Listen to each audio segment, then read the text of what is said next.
रयत संस्थेचे छत्रपती शिवाजी विद्यालय वावंजे, गोटराम शेठ junior college Vavanje व Laxman Arjun Patil English medium school Vavanje च्या भव्य इमारतीचे उद्घाटन संस्थेचे अध्यक्ष, महाराष्ट्राचे माजी मुख्यमंत्री, देशाचे संरक्षण आणि कृषी मंत्री, देशातील एक ज्येष्ठ नेतृत्व आणि सर्वसामान्य माणसाचे कैवारी माननीय शरदचंद्रजी पवार साहेब यांच्या हस्ते व्हावं अशी सगळ्याच रयत सेवकांची इच्छा होती आणि सुदैवाने तो योग आज आलेला आहे। समोरच्या इमारतीच्या उद्घाटनावेळी एनडी पाटील सरांनी यावं अशी आमची सर्वांची इच्छा होती, पण आमचं दुर्दैव का ज्यांना आम्ही देवासमान मानतो ते एनडी पाटील साहेब यांचं दुःखद निधन त्याच दिवशी झाली। त्यावेळी सुद्धा रायगड विभागातील 4 जिल्ह्याचे सर्व रयत सेवक मोठ्या उत्साहाने या ठिकाणी हजर होते। तो एक जरी चुकला तरी माननीय शरदचंद्रजी पवार साहेब यांनी कार्यक्रमाला यावं अशी विनंती करण्यासाठी मी ज्यावेळी मुंबईला त्यांच्या बंगल्यावर गेलो आणि साहेबांना विनंती केली की साहेब आपण माझ्या हायस्कूलच्या इमारती उद्घाटन या। साहेबांनी मला पहिला प्रश्न गोटराम शेठचं काय चाललंय, म्हणजे मला शॉक बसला की माझे ज्येष्ठ बंधू जिल्हा भूविकास बँकेचे चेअरमन आणि शरद पवार साहेबांचे माजी सहकारी गोटराम शेठची 60 वर्षांनी साहेबांनी आठवण काढली आणि ताबडतोब मला खांद्यावर हात ठेवून बसवलं आणि सांगितलं मी कार्यक्रमाला येणार आहे। साहेब आपण आलात, आम्ही सगळे पाहून राहिलो। त्याच्यानंतर संस्थेचे चेअरमन, माजी कमिशनर, IAS ऑफिसर आणि ज्यामुळे संस्थेमध्ये आज आमूलाग्र बदल झालाय ते दळवी साहेब, चंद्रकांतजी दळवी साहेब या ठिकाणी हजर आहेत। संस्थेचे सचिव, माजी कलेक्टर, IAS ऑफिसर विकासजी देशमुख साहेब या ठिकाणी आहेत। संस्थेचे माजी चेअरमन, रयत सेवक संस्थेचे संघटक आणि कर्मवीर अण्णांचे नातू डॉक्टर अनिल पाटील साहेब या ठिकाणी हजर आहेत। संस्थेचे विभागीय चेअरमन आमचे नेते आणि ज्यांच्यामुळे आजचा उद्घाटनासारखा शुभप्रसंग आपण करतोय ते रायगड विभागाचे चेअरमन बाळासाहेब पाटील साहेब। खरं म्हणजे हायस्कूलला पुनर्जीवन करण्याचं काम माजी खासदार रामशेठ ठाकूर साहेब यांनी 2010 साली केलं। या ठिकाणी वावंजे ही पडकी इमारत होती, शनी शिंगणापूरची उपमा त्यावेळी माझ्या हायस्कूलला दिलं जायचं, दरवाजे नव्हते, खिडके नव्हते। रामशेठनी सांगितलं पाटील साहेब तुम्ही जिल्ह्याचं काम करताय, तुम्ही या हायस्कूलची इमारत का बांधत नाही? रामशेठनं सांगितलं तुम्हाला जेवढी शक्य असेल तेवढी मदत करा, इमारत बांधतो। आणि 6 महिन्यामध्ये 1,40,00,000 रुपयाची ही भव्य इमारत उभी राहिली। रामशेठ ठाकूर साहेबांनी त्यावेळी मला 50 लाख रुपयाचा निधी दिला।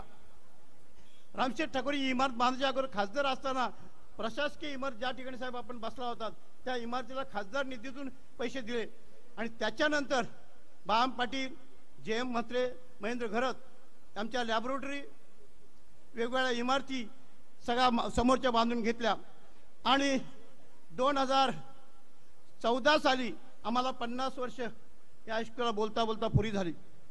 वावंजे अत्यंत दुर्गम भाग, मी साहेबांना सांगितलं की ज्यावेळी आम्ही हायस्कूलला होतो, कॉलेजला गेलो त्यावेळी 12-13 किलोमीटर पनवेलला चालत जाणं, 13 किलोमीटर वावंजाला परत येणं, अशा प्रकारची अवस्था या विभागाची होती। पण साहेब दत्तूशेठ असतील, जनार्दन भगत असतील, दिवा पाटील साहेब, वाजेकर, जिपरशेठ मुंडे, ही सगळी गोटराम शेठ पाटील यांनी त्यावेळी 11 हायस्कूल या विभागामध्ये काढले आणि या परिसराचा भाग्य उजाळला। या संस्थेमध्ये मी पहिला ग्रॅज्युएट झालो, जिल्हा परिषद उभा राहिलो, निवडून आलो, तालुका पंचायत सभापती झालं आणि या भागामध्ये 15 किलोमीटर चालायला लागायचं। एका वर्षामध्ये सगळे डांबरी रस्ते केले, मराठी शाळेची व्यवस्था नव्हती, लाईटची व्यवस्था नव्हती, या दवाखाना नव्हता, पण या गोष्टी मी करू शकलो त्याचं एकमेव काय कारण असेल तर रयत सेवक संस्था आणि वावंजे हायस्कूल। फार मोठी प्रगती आम्ही या ठिकाणी करू शकलो। सुदैवाने मग वेगवेगळ्या पदावर जायला मिळालं, वेगवेगळी कामं करत असता, पण हायस्कूलची नाळ आम्ही कधी तोडली नाही, कारण हायस्कूल ही आपली आई आहे आणि आपल्या आईला आपण जेवढं सर्वतोपरी पोचता येईल तेवढं करू। साहेब मी माझी विद्यार्थ्यांना निश्चितपणे कौतुक करेन का ज्यावेळी इमारत बांधायला घेतली त्यावेळी कुणाकडे पैसे न मागता सगळ्या माजी विद्यार्थ्यांनी एकत्र गोळा करून इमारत बांधूया। आणि साहेब आमच्याकडे 20 लाख असताना 2,70,00,000ची इमारत आज आम्ही पूर्ण करतोय। त्याच्यावर बाळासाहेब पाटलांचा फार मोठा हिस्सा, विभागीय चेअरमन म्हणून त्यांनी 50 लाखाची मला मदत केली. गणेश ठाकूरांनी 10 लाख रुपये दिले आणि शुभदा नाईक आमच्या नाईक मॅडम आहेत वार्षिक, त्यांनी 10 लाख रुपये दिले. 70 लाख रुपये जमले.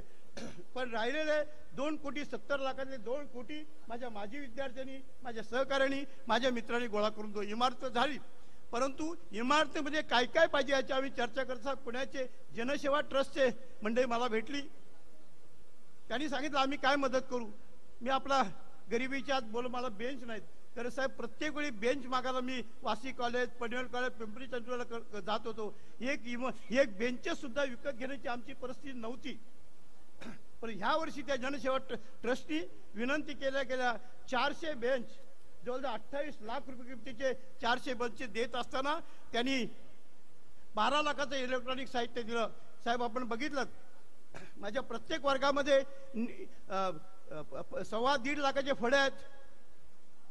लागणारे सगळ्या गोष्टी, सगळा अभ्यासक्रम, जवळजवळ 3 लाखाचं साहित्य प्रत्येक वर्गामध्ये आहे.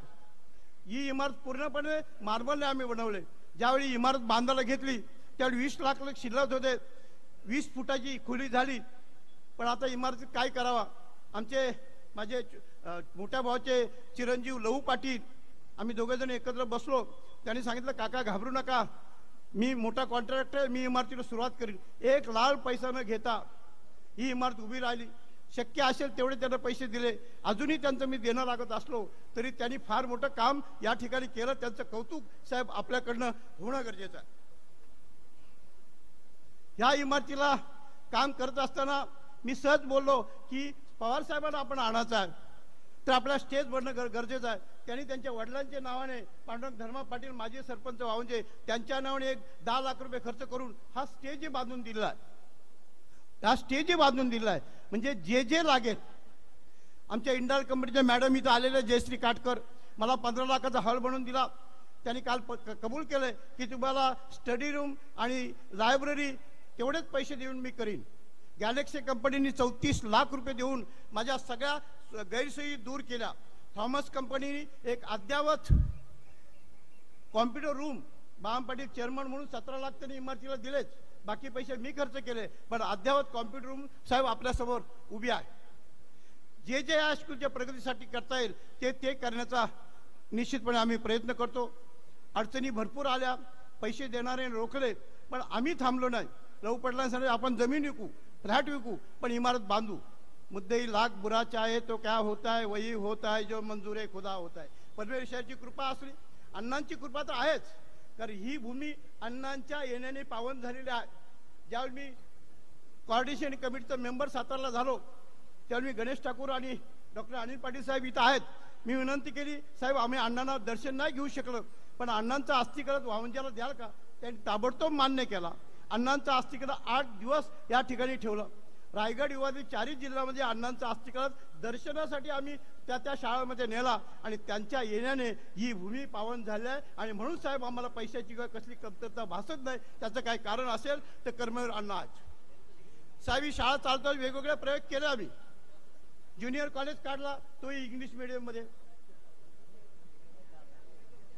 इंग्लिश मीडियमची शाळेची गरज आहे. लक्ष्मण अर्जुन पाटील या संस्थेचे संस्थापक सदस्य, 60 वर्ष त्यांनी या संस्थेची सेवा केली. आज 94 वर्षी सुद्धा ते दररोज सकाळी हायस्कूलमध्ये येतात, 4 तास बसतात आणि त्यांच्या नावाने इंग्लिश मीडियम सुरू करावा असा प्रयत्न केला. अडचणी तर निश्चितपणे आल्या. पण देशमुख साहेब आणि दळवी साहेबांनी मला सांगितलं घाबरू नका, लक्ष्मण पाटलांचं नाव दिलं जाईल. ते दिलं. त्याच्यानंतर वावंजे विभागातील नव्हे तर रायगड विभागातील रयत शिक्षण संस्थेत ज्या ठिकाणी ज्युनियर कॉलेज आहेत त्या ठिकाणी आम्ही सगळ्या विद्यार्थ्यांना भेटलो आणि सांगितलं आपण एक चांगली नोकरीची उपलब्धता स्थापन करूया. बोर्ड विंग नावाची संस्था साहेब आम्ही केली. मीनाक्षी श्रीवास्तव, अंजू गुप्ता, उपाध्यायजी हे तिघांना एकत्र घेऊन फार मोठी संस्था उभं करत असताना गेल्या वर्षी 300 लोकांना इंटरनॅशनल लेवलला नोकऱ्या दिल्या, ज्याला ब्लू कॉलर जॉब बोलला जातो. त्याच्यानंतर यंदा 600 विद्यार्थी साहेब आहेत आणि 90% विद्यार्थी फक्त आणि फक्त रयत शिक्षण संस्थेत. मी चेअरमन साहेबांना आणि सचिव साहेबांना या गोष्टी सांगितलं. त्यांनाही आश्चर्य वाटलं की एका वर्षामध्ये 900 विद्यार्थ्यांना इंटरनॅशनल लेवलला नोकऱ्या देणं साधी गोष्ट नाही. पण ते मी करू शकलो त्याचं एकमेव कारण असेल तर ते वावंजे हायस्कूल आहे. आणि म्हणून बाळासाहेब पाटलांचा सन्मान सपत्नीक होणार आहे, आम्ही करावं, आपल्या हस्ते अशी आमची इच्छा आहे. कारण ज्यांनी केलंय त्याचं कौतुक करणं हे आमचं काम आहे. त्यांच्या लहू पाटील ज्यांनी ही इमारत बांधण्यासाठी भरीव मदत केली, हा स्टेज बांधून दिला, त्यांचाही आपण सन्मान करावा. ज्युनियर कॉलेज चेअरमन माझे ज्येष्ठ चिरंजीव ॲडव्होकेट पंकज पाटील यांनी सुद्धा इमारतीमध्ये भरपूर मदत केली, त्यांचाही सन्मान निश्चितपणे व्हावा. अशा प्रकारचा प्रयत्न आम्ही करत असताना बाकी म्हणजे लक्ष्मण पाटील 65ला ही स्थापन झाली, आज 60 वर्ष झाली आणि आजही तो माणूस रात्रंदिवस या हायस्कूलसाठी झटत असतो. त्यांचा निश्चितपणे सन्मान व्हावा असे आमचा प्रयत्न आहे. त्याच्यानंतर बाकी इतर सगळीच मंडळी का ज्यांचा आपण सन्मान करायला मागतो, त्याच्यामध्ये आमच्या आर्किटेक्ट शमा ठाकूर मॅडम आहेत, आमचे इंजिनियर जोगळेकर साहेब आहेत. आणि साहेब दुसरी महत्त्वाची गोष्ट, वावंजे हे कलाकारांची खाण आहे आणि वावंजे हायस्कूलमध्ये मधुबुवा सारखा चांगला वादक जो महाराष्ट्र लेवलला काम करतो, गणेश बुवा, विष्णुबुवा, कृष्णबुवा हे आज स्टेट लेवलला काम करतात. आणि सर ते सगळे विद्यार्थी हे वावंजे हायस्कूलचे आहेत, रजिस्ट्रेशन संस्था, त्याचा आम्हाला सार्थ अभिमान आहे. परवा मी ज्यावेळी चेअरमन साहेबांना भेटायला गेलो त्याला विनंती केली, 5 मिनिटाचं तरी गायन अभंग त्यांचं साहेबांनी ऐकावं अशी मी विनंती करणार. साहेब आपण ऐकलात तर निश्चितपणे आमच्या कलाकाराला फार मोठा वाव मिळेल. या सगळ्यांचा सत्कार करत असताना आपल्या हस्तेच व्हावा एवढ्यासाठी की जे प्रामाणिकपणे काम करतो, चांगलं काम करतो, त्याचं कौतुक आपल्या हस्ते झालं तर सगळ्यांना कळेल आणि निश्चितपणे या ठिकाणी ऊर्जा येईल. ज्यावेळी इमारत बांधायला घेतली त्यावेळी माझ्या मोठी बहिणी चिरंजीव बाळकृष्ण बामा हरी यांनी मला 2 लाख रुपयाची मदत आणून दिली. आमचे एस पाटील कंपनीचे एस पाटील दोन्ही बंधू कृष्णा पाटील, कांता पाटील, त्यांचे चिरो परेश पाटील, आमचे रघुनाथ फराट, त्याच्यानंतर पाडेकर, ह्या लोकांनी सुद्धा 2-2 लाखाची मदत दिली, सुरुवात करून दिलं. आणि साहेब मदतीचा ओघ एवढा लागला की आज आमच्याकडे 10 लाखापेक्षा जास्त शिल्लक राहण्याची निश्चितपणे आमची व्यवस्था आहे. तरी पण महेंद्र ठाकूर आम्हाला जी देणगी देणार आहे त्याचं कौतुक निश्चितपणे केलं. कारण मला काल फोनवर बोलले, साहेब मी करू शकलो नाही, सॉरी ते ठाकूरचं नाव प्रत्येक देणगी देतो तेवढं ठीक आहे. महेंद्र घरत निश्चितपणे मदत करणार. माझ्या सगळ्या माझी आज साहेब आपण बघितला प्रत्येक रूममध्ये इन्व्हर्टर आहे, प्रत्येक वर्गामध्ये साऊंड सिस्टीम, सगळ्या गोष्टी उभ्या करू शकलो आणि ते एका वर्षामध्ये. आपण साहेब आलात, आम्ही धन्य झालो की आपल्यासारख्या माणसांनी एका छोट्याशा खेडेगावामध्ये येऊन आम्हाला फार मोठं प्रोत्साहन देत. निश्चितपणे आपल्या सर्वांचा आभार आहे. बोलण्यासारखं बरंच आहे पण बाकी आपलं भाषणासाठी ऐकायला असते. मी नेहमी माझं एक वाक्य बोलतो, घेणाराने घेत जावे, देणाराने देत जावे, घेणाऱ्याने घेता घेता देणाऱ्याचे हात घ्यावे. 2 वर्षांनी साहेब वावंजे शाखा ही इतर हायस्कूलला मदत करण्या एवढी सक्षम करण्याचा मी आणि माझे सहकारी निश्चितपणे प्रयत्न करतात. आपण आलात, आम्ही धन्य झालो. याच्यासाठी केला होता अट्टाहास, शेवटचा दिवस गोड व्हावा. आम्ही धन्य झालो. आपण आलात, आम्हाला पाण्य केलं. बोलण्यासारखं बरं असलं तर बाळूशींनी खून केली, बोलू नका जास्त, ठीक आहे. मी आपला आभारी आहे साहेब, आपण आलात. आपलं आणि विभागातील सर्व मंडळींचं मी स्वागत करत असं आभार मानत असताना आमच्या विभागातले सगळे चेअरमन साहेब या ठिकाणी आलेत. 34 शाखा चेअरमन या ठिकाणी, त्यांचीही काही दुःख आहेत. मी समन्वय समितीचे सदस्य असताना प्रत्येक वेळी त्यांना सातारा घेऊन जायचो आणि आज या रायगड विभागातील शहापूर असो, मोकाडा असो, पोलादपूर निवासी शेठ पण आमच्या या ठिकाणी आहेत. जे जे काही काम करता येईल ते आम्हाला निश्चितपणे केलं. दुर्दैवाने माझा मोठा अपघात झाला आणि मग मला घरी बसावं लागलं. तरी संस्थेची सेवा करण्याचे आम्ही घेतले आहे ते कधीही कमी होणार नाही. अण्णांची सेवा मरेस्तोपर्यंत आम्ही करू एवढं आपलं आश्वासन देतो आणि मी माझं भाषण पूर्ण करतो. जय कर्मवीर. धन्यवाद जी आर पाटील साहेब. यानंतर